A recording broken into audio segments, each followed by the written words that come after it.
biasanya sarung tangan itu yang dipakai sama bidan. Nah, itu sarung tangan yang memandikan jenazah. Selanjutnya, jenazah dimandikan di ruang tertutup, tidak boleh di ruang terbuka. Mesti ada tirai yang menutup. Karena ini adalah aurat. Jadi aurat ini kalau mandi ditonton orang banyak, jenazah juga punya rasa malu. Selanjutnya, menutup seluruh aurat jenazah. Jenazah disunahkan dimandikan dengan kain yang telah usang. Ini kita tutup. Sebagaimana kita memperlakukan orang hidup, ya begitu juga kita memperlakukan orang yang sudah meninggal. Walaupun dia tidak bisa bergerak, tetap kita hormati dia. Kita tutup, ya, tutup jenazahnya dengan diutamakan kain yang usang, jangan yang baru dari toko. Yang usang aja kalau untuk memandikan. Tapi kalau untuk selesai dimandikan nanti dipakaikan selimut, boleh yang baru. Nah, juga warnanya jangan warna yang putih. Mengapa? Kalau warna putih dia kain untuk menutup auratnya, ketika dimandikan kena air kan kelihatan. Putih itu kelihatan warna kulitnya. Jadi diusahakan ya warnanya yang agak seperti inilah, gelap, dan bukan pula gambar-gambar yang lucu-lucu. Nah, selanjutnya meletakkan jenazah di tempat mandi. Ini tempat yang sudah disediakan. Mengeluarkan kotoran dalam jenazah.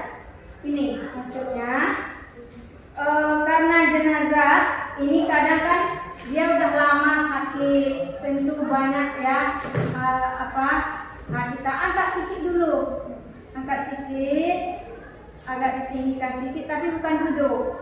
Nah, supaya lebih turun dia, kita pijat dengan lembut ke bawah, supaya kotorannya itu turun. Pijat dengan lembut, jangan kuat begini. Ya, kita perlakukan dengan hormat sama jenazahnya.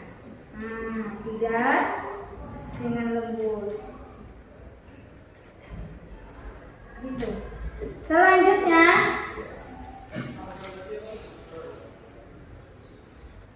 menyucikan jenazah dari najis.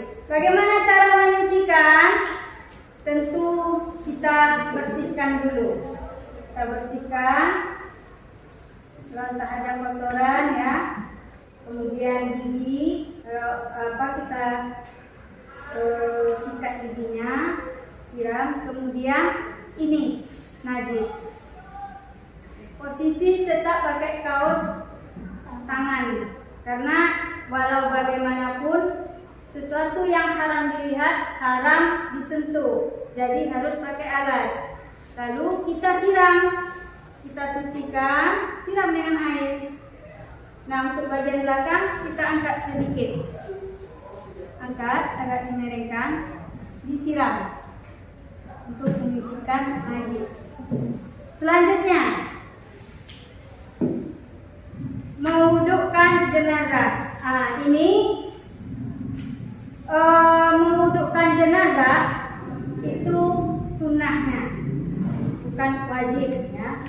Tidak dilakukan, tetap memandikan sah. Hanya saja sah di sini air mesti rata. Kalau tidak rata tidak sah memandikan jenazah. Tidak pakai sabun, tidak pakai sampo, tidak apa-apa, tetap sah. Syarat keabsahan memandikan jenazah, air disiram dengan rata seluruh tubuhnya kena air. Itu syarat sah memandikan jenazah. Lalu kalau soal mewudukkan, niat itu bagian dari sunnah. Nah, mewudukkan, kita wudukkan jenazah dengan ini jenazah perempuan, maka niatnya adalah nawaitu wudu'a li hazihi Sengaja aku mewudukkan jenazah perempuan ini karena Allah Ta'ala. Nah, baru kita siram ya 3 kali. Ini sana 3, kemudian dilanjut dari sebelah kanan. Nah, kanan 3 dengan tertib, begitu seterusnya. Selanjutnya baru kita mandikan. Kita baca lagi niat sambil memandikan. Apa niatnya? Niatnya sama dengan membaca ketika mandi hadas besar.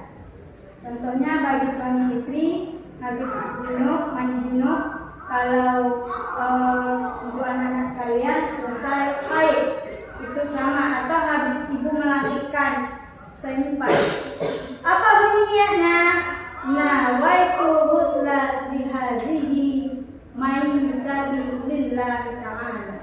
Sengaja saya memandikan jenazah perempuan ini karena Allah Ta'ala. Nah, baru selanjutnya kita siram. Tidak boleh putus. Dan cara menyiram air, kita siram jangan langsung. Tidak boleh langsung. Haruslah kita perlakukan dengan lembut. Kita alas dengan tangan kita. Tangan, siram. Begitu ya.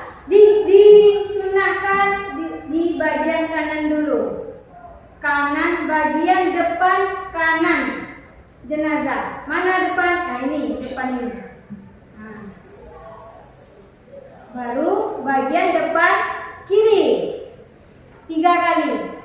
Selanjutnya bagian belakang kanan.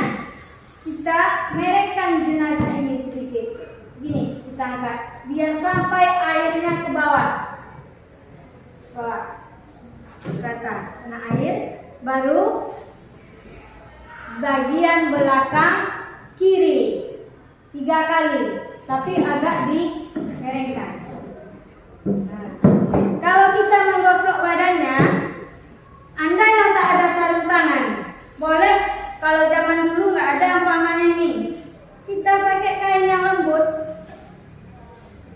Ini anggaplah ini kain yang halus ya, jangan kain yang terbuat dari yang teksturnya kasar, sakit nanti itu. Yang agak lembut, yang dari benang, alas tangan ini kalau nggak ada sarung tangan.